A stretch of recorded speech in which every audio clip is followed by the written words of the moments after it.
ఇటీవల కేరళలో జరిగిన ఒక ఉదంతం తీవ్రమైన వివాదాన్ని కలిగించింది.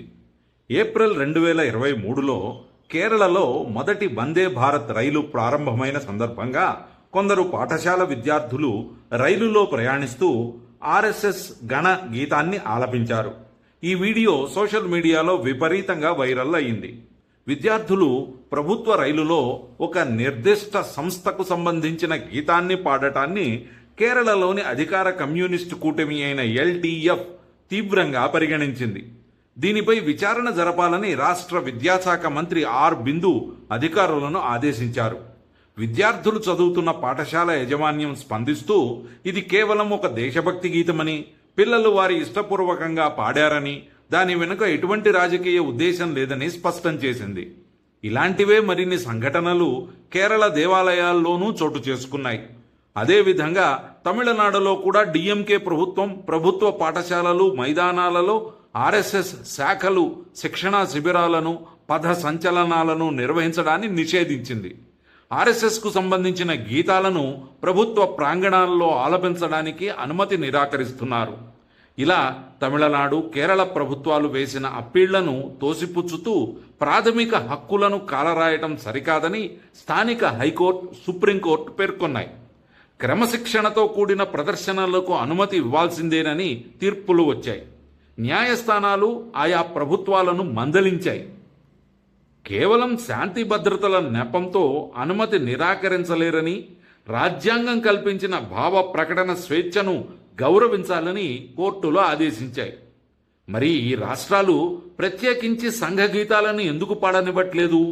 ఎందుకు వివక్ష చూపిస్తున్నాయి? అసలు సంఘ గీతాలలో ఏముంటాయి? ఎందుకు సంఘ వాటిని ఆలపిస్తుందో తెలుసుకునే ప్రయత్నం చేద్దాం.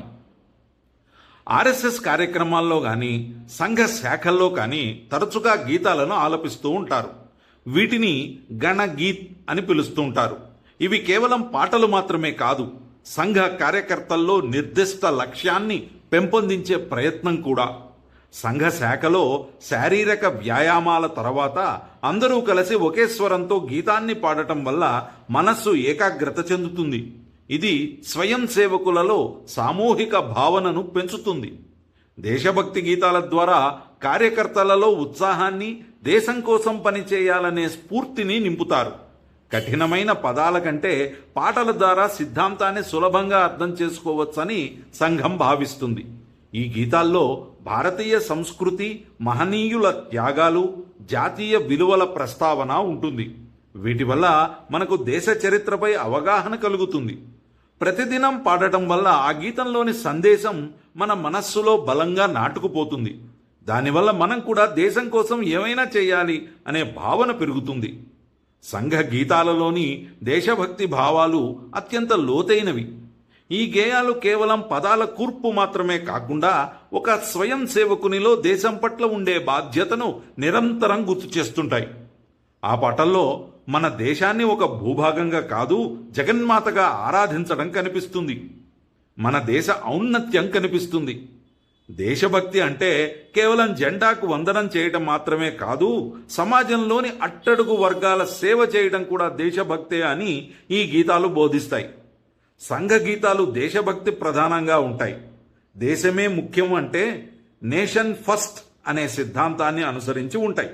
ఇలా దేశభక్తిని పెంపొందించే పాటలను కేవలం ఆర్ఎస్ఎస్ పై వ్యతిరేకతను ప్రదర్శించటానికి, మతపరమైనవి అంటూ పేర్కొంటూ, లౌకికత్వానికి వ్యతిరేకమంటూ వాదిస్తూ తమ దేశభక్తి వ్యతిరేక వైఖరిని చాటుకుంటున్నారు.